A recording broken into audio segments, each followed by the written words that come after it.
Tere imelised hinged! Täna ma tahaksin rääkida väga sügavatel teemadel. Nimelt surm, matused ja lein. Ja tahaksin neid teemasid siis natukene laiendada ja nende üle mõtiskleda ja rääkida siis enda kogemustest ja enda vaatenurkadest. Mul on kass siin süles nurrub. Iga kord, kui ma tahan mingit videot teha, siis ta lihtsalt tuleb sülle nurruma. Ehk siis ma ei tea, kui kõvasti ta praegu nurrub siin. Jah, aga las ta siis olla.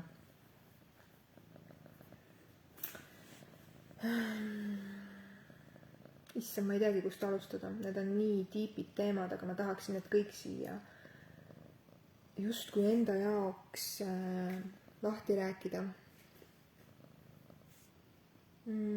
Surma teemal. Inimestel arvame, et meile tundub, et me elame justkui igavesti, meie keha on surematu ja kui me üldse sureme, siis me sureme vanadusse, mingi 80-90 või midagi taolist. Ja me alateadlikult justkui välistame sellise koha, mis siis saab, kui tegelikult see surm ei ole vanadusse suremine, vaid on hoopis kas siis mingi raske haiguse tagajärjel või on hoopiski mingi õnnetus. Või siis sureb hoopiski mingi noor, on ju, ma ei tea, 30+ on ju, või veel noorem. Ehk siis, kui tõesti inimene ei sure vanadusse ja sureb mingil muul põhjusel, siis meie jaoks on see meeletu traagika ja meeletu šokk. Ja kui inimene sureb siis nagu vanadusse, siis ei ole nii suur traagika, siis on nagu elu loomulik osa. Ja see ongi nii huvitav, kuidas olenevalt, millesse siis inimene sureb, pannakse siis justkui silt külge, et see on nüüd rohkem traagilisem ja see on nüüd vähem traagilisem. Huvitav. Minu enda suguvõsas või tutvusringkonnas ei ole väga pikka aega, no mitte tegelikult väga pikka aega, aga mõnda aega keegi ära surnud. Ma mõtlen just pigem, kes on olnud mulle oluline inimene. Ei ole surnud. Ja viimane kord, kui ma olen üldse matusel käinud, siis see oli äkki 15 või 20 aastat tagasi, seega tegelikult oli see päris ammu, kui ma viimati matustel käisin. Ja ma ei ole teadlikult vahel ja üldse matustele läinud, sellepärast, et üks moment. Kas ei taha ära minna? Ta keeldub lihtsalt minemast. Ja ma ei ole teadlikult käinud matustel, ukerdaksin. Sest et minu jaoks on olnud see väga energeetiliselt ja vaimselt väga laastav näha kedagi kirstus. See on olnud minu jaoks väga raske ja ma ei ole suutnud matustel käia. Kui ma nüüd meenutan, siis vahepeal oli ka ühe inimese matus ja ma lihtsalt ei suutnud minna, sest et ma ei suutnud silmitsi seista sellega, et keegi sureb ära nii noorelt. Mul oli lihtsam mitte minna, kui et minna ja vaadata sellele kohale otsa. Ja tunnistada, et meie elu ei olegi justkui igavene. Ja me ei tea mitte keegi, kui kaua meile on elada antud. Et kui kaua see hingeleping siis tegelikult on.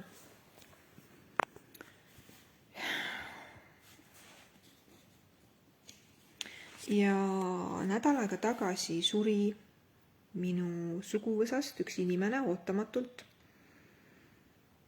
Kui ma sellest teada sain, siis ma olin põhimõtteliselt 3 tundi olin šokis. Minu jaoks oli see meeletult valus.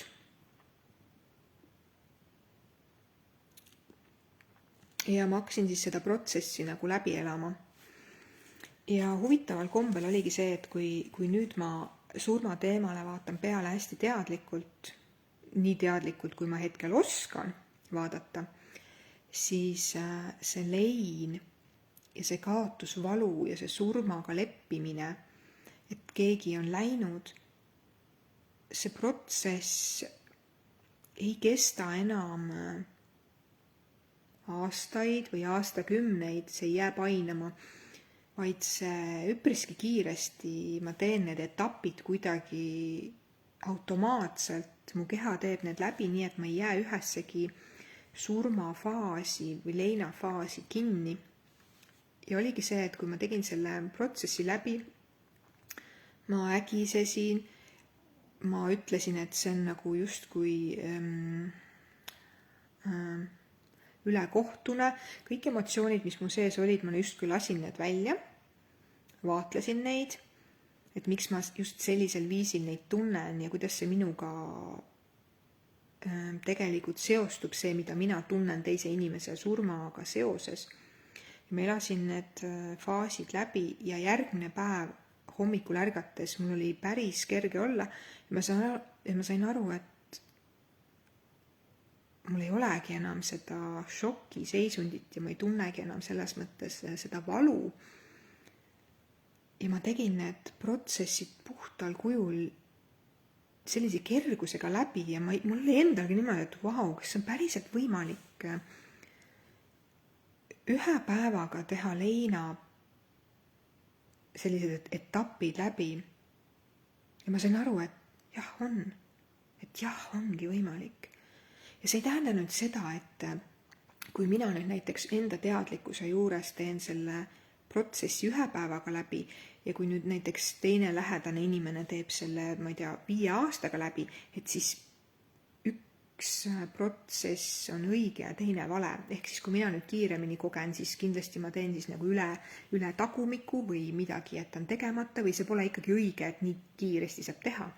Sest et enamjaolt ju meil on uskumus, et leinama peab hästi kaua, mitmekümneid aastaid, see peab olema hästi raske, valus, traagiline, emotsionaalselt kurnav.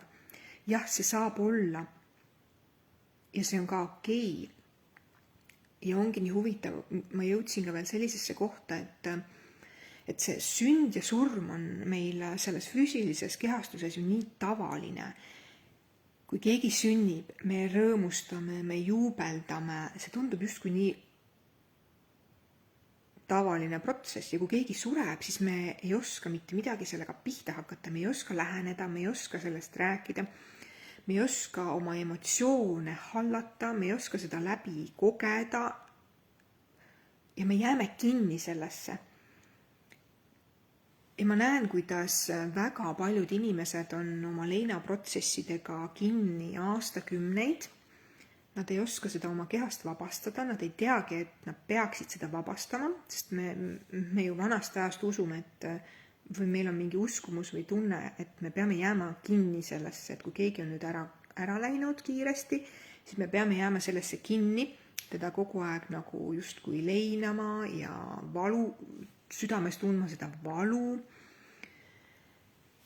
Ja ma näen, et mega oluline oleks tegelikult isegi juba näiteks päris varakult koolisüsteemi tuua sisse, ongi näiteks mingi sünni ja surma õpetus, et mida teha, kui lähedane sureb, et kuidas selle valuga tegelikult hakkama saada ja kuidas seda teadlikult läbi kogeda, nii et see ei jää enam kehasse kinni ja see ei jää meid aastakümneid painama. Ehk siis ma näen, kuidas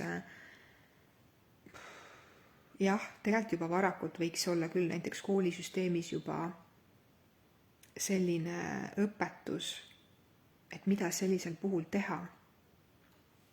Sest seda on meie igapäevaelus põhimõtteliselt iga päev keegi sureb ära ja ei ole sellist haridust või sellist teadlikku lähenemist, kuidas talitleda, kui lähedane inimene ära sureb. Ma olen enesearengu teel olnud ise nüüd 2-3 aastat. Ja selle aja jooksul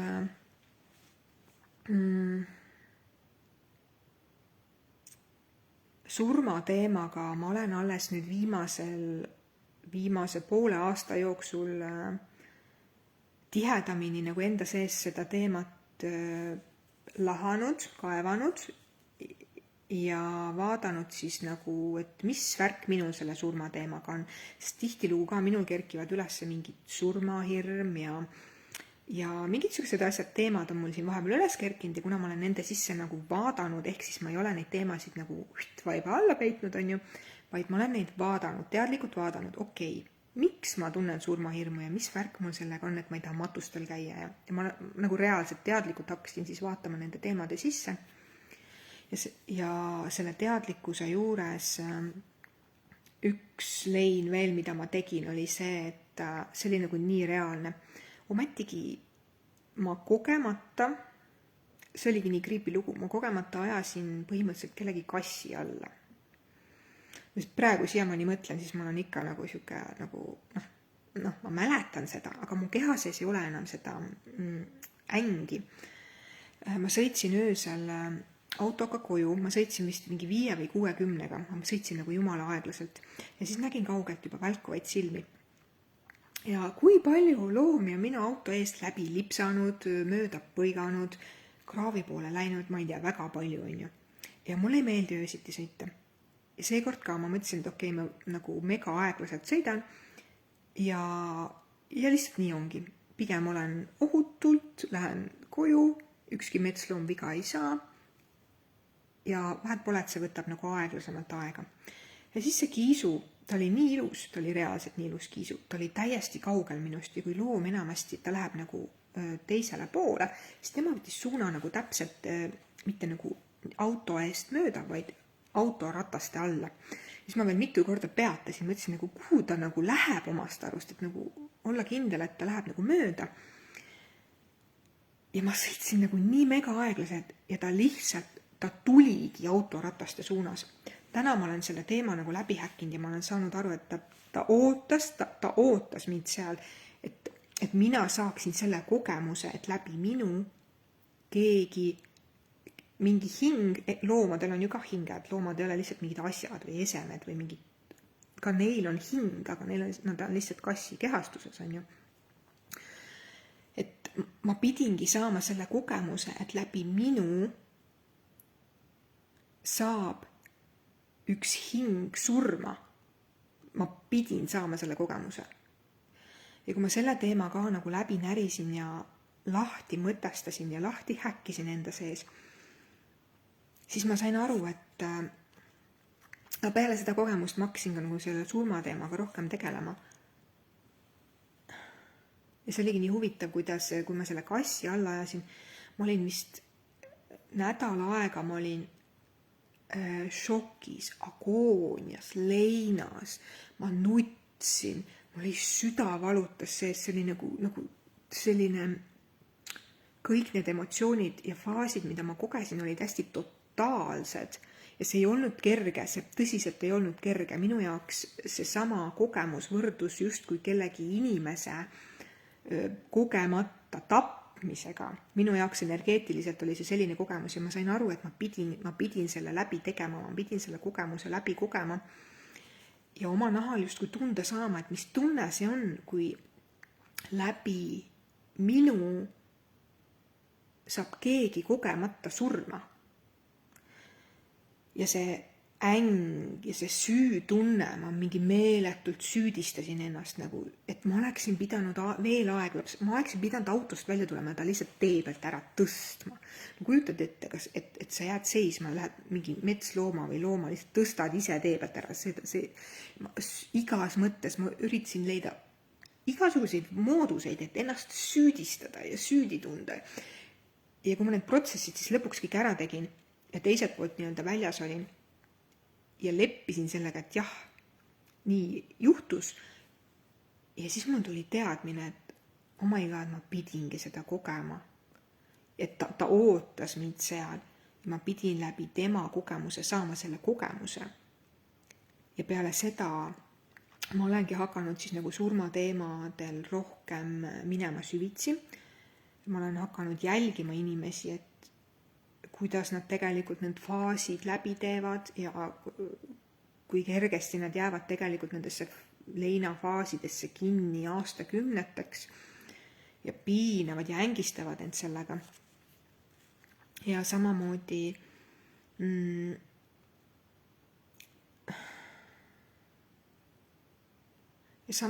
ka see, kui mul nüüd praegu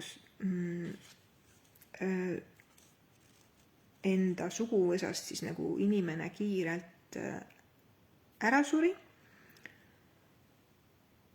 siis seal matustel ma olingi esimest korda justkui hästi, mul ei olnud ootusi, mul ei olnud lootusi, ma olin seal, ma võtsin hästi neutraalse positsiooni, et okei, lähme vaatame, kuidas tänapäeval siis see matused nagu,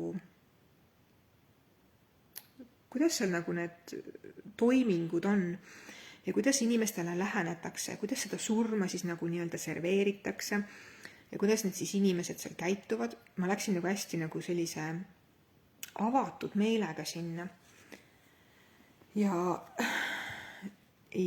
seal oli tegelikult, seal matustel oli see energia oli väga tihe, väga raske ja nii huvitav, kuidas ma tundsin, et selles ruumis olen mina justkui selline puhastaja või ruumihoidja. Ja siis ma kogesin seal neid inimeste erinevaid emotsioone, seda ängi ja südamevalu oli mul, kurgus hakkas hullult pooma ja südames pitsitas ja rinnakus oli nii raske, nagu ma mõtlesingi, et mul süda lihtsalt hüppab seest välja. Kurgus plahvatab, see oli nii selline energiamöll ja siis ma tunnetasin, kuidas need inimesed, nad poetavad paar pisarat, mis nagu justkui sellisel moel, et see, mis juba üle ääre ajab, üle tassi, ta poetab paar pisarat, aga nende sees nad ikkagi surusid seda ängi ja leina ja kurbust surusid alla ja ma tundsin nagu oma kehas seda. See oli päris raske selles mõttes ja siis ma nagu läbi hingamise proovisin nagu vabastada nende emotsioone või sellist ängi nagu välja hingates siis kujutlesin, kuidas ma terve selle ruumi ängi ja leina, et siis ma nagu kergendan seda nagu läbi enda ja vabastan.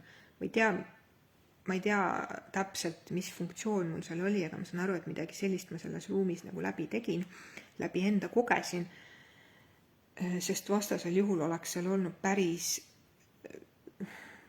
raske olla, inimestel oleks olnud päris raske olla, sest et seal isegi inimesed nutsid, kes ma ei ole mitte kunagi nutmas näinud. Ja näha, et neil on mega valus.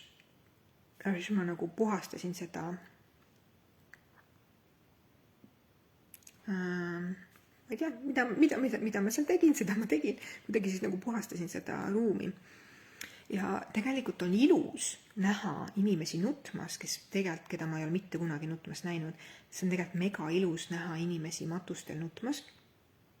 Ma räägin seda just kui iluvõtmes, et näha, kuidas inimesel tuleb see päris emotsioon välja, kuidas ta hakkab nutma ja ta päriselt südamest, tal on kahju ja ta leinab. See on tegelikult mega ilus, sest et kui palju me tegelikult surume emotsioone alla, surume seda ängi alla, surume süütunnet alla, surmahirmu alla, südamevalu surume alla, me surume nii palju emotsioone alla ja kui ükskord nüüd näha tõesti inimest, kes ta tõesti ei jaksa enam seda kanda ja ta hakkab seda välja laskma, siis tegelikult on see nii ilus, see on nagu nii ilus hetk. Ja siis ma vaatasin neid inimesi enda ümber, kes proovis näida tugev, kes siis tegelikult sai paar pisarat välja, kes siis natuke hakkas rohkem nutma. Ja see oli tegelikult väga ilus. See oli väga ilus näha inimesi. Sest tegelikult haavatavus on ilus.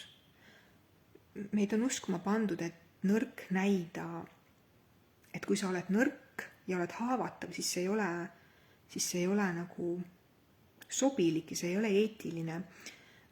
aga tegelikult on see mega ilus. Nii ilus on lasta oma selline, see sisemine valu on välja, kui sa lased selle sisemise valu välja, siis see on tegelikult mega ilus. Ja siis ma vaatlesin inimesi, kuidas nad siis oma emotsioonidega proovisid hakkama saada. Ja see oli ilus, see oli tegelikult ka ilus. Ja muidugi ka see koht, et kui tihtilugu suguvõsa omavahel väga tihti ei kohtu, siis nii huvitav koht on see, et kui pigem sünnipäevadel ei käida või neid ei peeta või ei ole oluline kokku saada tihti. Ja siis, kui keegi äkitselt meie seast lahkub ja terve suguvõsa tuleb kokku, siis see on nii huvitav koht, kuidas, kui muul ajal ei näe, siis matustel ikka näed. Et nagu matused nagu liidavad. Ta küll matus selles mõttes ta esmapilgul tundub hästi selline negatiivne sündmus, aga tegelikult ta liidab.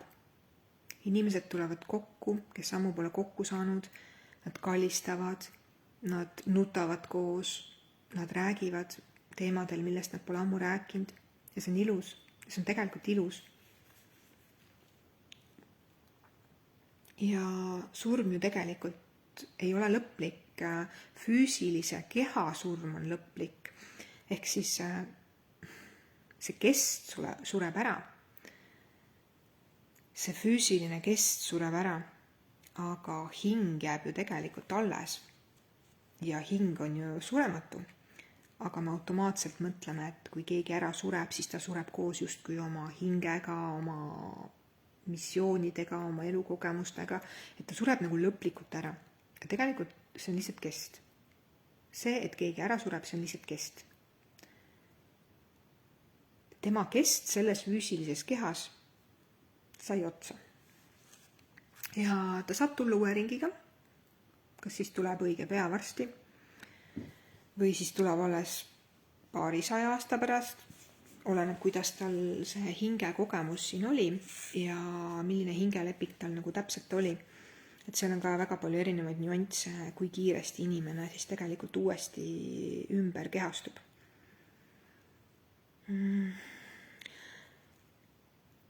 Ja surm ei ole mitte kunagi ühe inimese kogemus.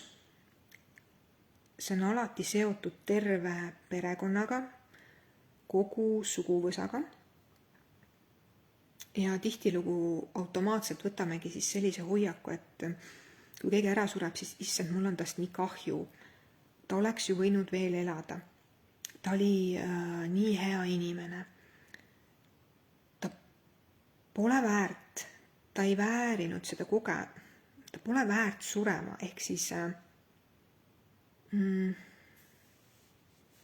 me jääme justkui kinni sellesse kohta, et me vaatleme seda surma, kui see on nagu ühe inimese surm.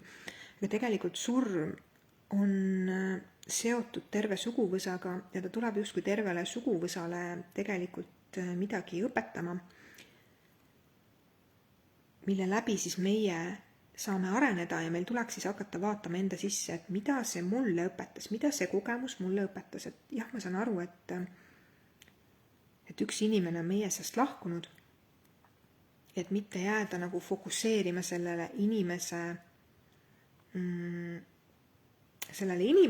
et miks ta ikka pidi sellise kogemuse saama ja mul on tast kahju ja vaid et pöörata see pilk sealt väljast enda sisse ja vaadata, et okei, praegu on nii.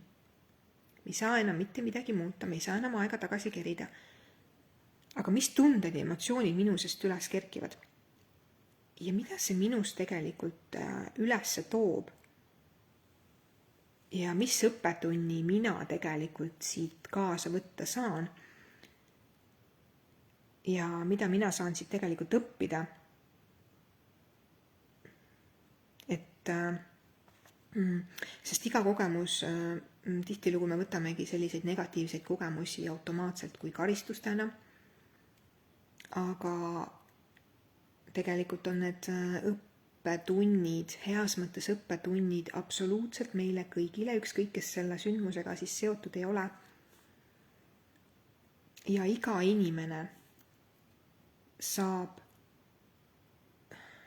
igaühe enda jaoks personaalse kogemuse sellest. Ehk siis tuleks vaadata pigem seda kogemust, mis see kogemuse see sinule endale andis, millise personaalse kogemuse see sulle andis. Ehk siis võtta fookus ära sellelt, kes läks ja võtta ära fookus sellelt, miks ta läks ja miks just nüüd, vaid et mis kogemuse see sulle endale õpetab. Ja mis kogemuse sina saatsid kaasa võtta ja millise kogemuse näol saad sina siis nii-öelda rikkamaks. Matustel ma panin tähele ka veel sellist huvitavat asja. Ma ei tea, kust on tulnud uskumus, et matustel peab kandma musta. Ja siis ma hakkasin mõtlema, huvitav, kus see tuleb, kes selle välja mõtles ja miks on nii, et matustel kantakse musta. Ma saan aru, et see on mingi leinavärv, aga kui ma kannan musti pükse ja musti kampsuneid, siis ma ei leina mitte kedagi, see on lihtsalt värv. See on lihtsalt värv. See on lihtsalt värv. See ei ole mitte midagi. See on mingi uskumus on pandud siia taha, et must on leinavärv ja matustel peab musta kandma. Ja siis ma hakkasin mõtlema, et huvitav, kui mina sureksin ära kunagi, kas ma päriselt tahaksin, et kõik inimesed minu matustel oleksid üleni mustas. Automaatne vastus tuli, et ei taha. Ja siis ma hakkasingi mõtlema, et huvitav, et kas päriselt kõik teised inimesed ka tahavad oma matustel, et nende külalised siis kannaksid pealaist jalatallani musta või. Mina tahaksin, et inimesed paneksid kõige oma uhkemad riided selga ja tähistaksid seda minuga koos veedetud aega ja mäletaksid siis seda tänulikult suurejooneliselt tähistades, olles sõna siia tulla tahab. Ehk siis ma ei tea, kuidas teistega lood on, aga ma hakkasin selle sisse kaevama ja ma sain sellise vastuse, et mina ei tahaks. Mulle meeldiks, kui oleksid inimestel värvilised riided ja nad tunneksid ennast hästi seal ja meenutaksid kõike positiivset, mida nad on siis koos minuga nagu teinud või mida nad head mäletavad, sest et tihtilugu matustel me räägime sellest, mis kõik on olnud halvasti selles inimese elus. Meenutame justkui selliseid seiku, mis oleks võinud minna teisiti. Kahetseme, mida me ei ole nagu välja saanud öelda. Ehk siis selline fookus on pigem sellisel negatiivsel. Ja meil on ka uskumus see, et matused ei tohi olla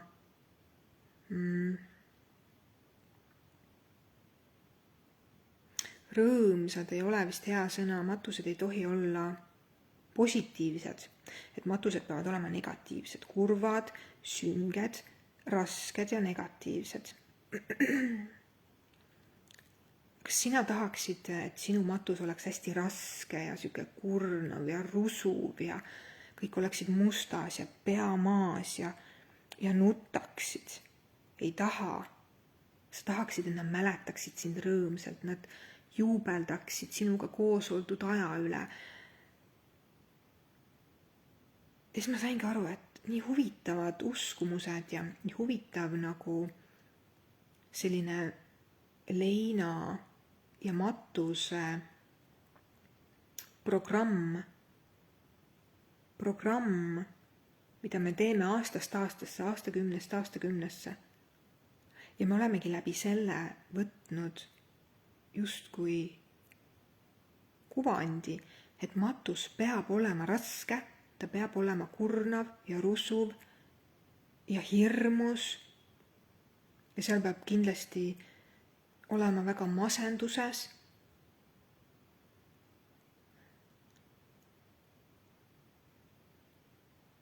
Jah, need faasid peab läbi tegema, see on selge.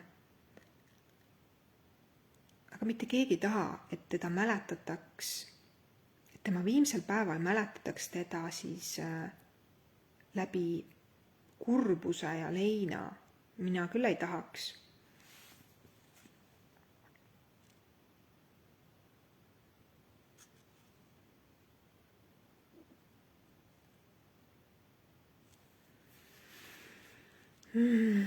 Ma korra tajun, mis veel tahab läbi tulla seoses surma, matuste ja leinaga.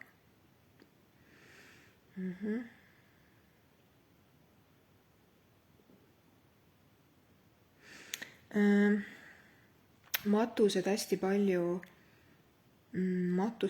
palju siis kajastatakse piibliusku.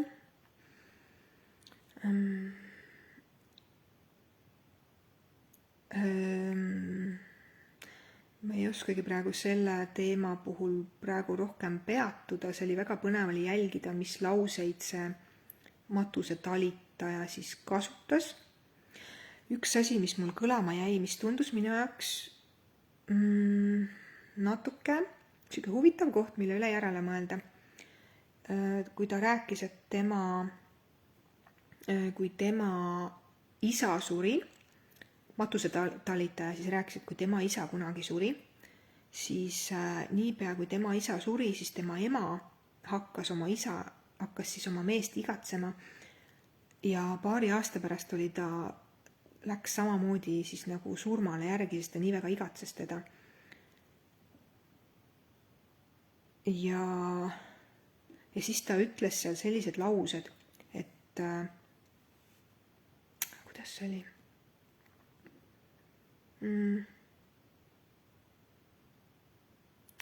Ta ütles seal sellised laused,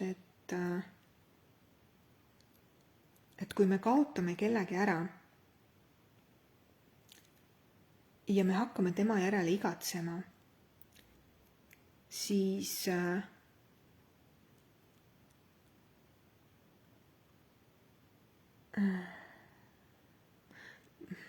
see mõte oli selline, et tema ema igatses nii palju oma mehe järele, et tal ei jäänud muud üle, kui samuti ära surra.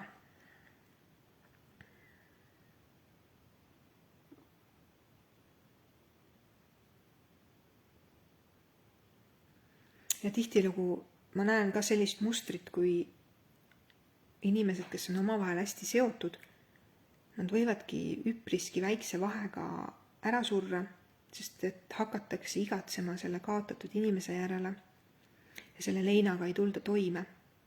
Justkui nende elust on midagi puudu ja nad ei suuda enam edasi elada.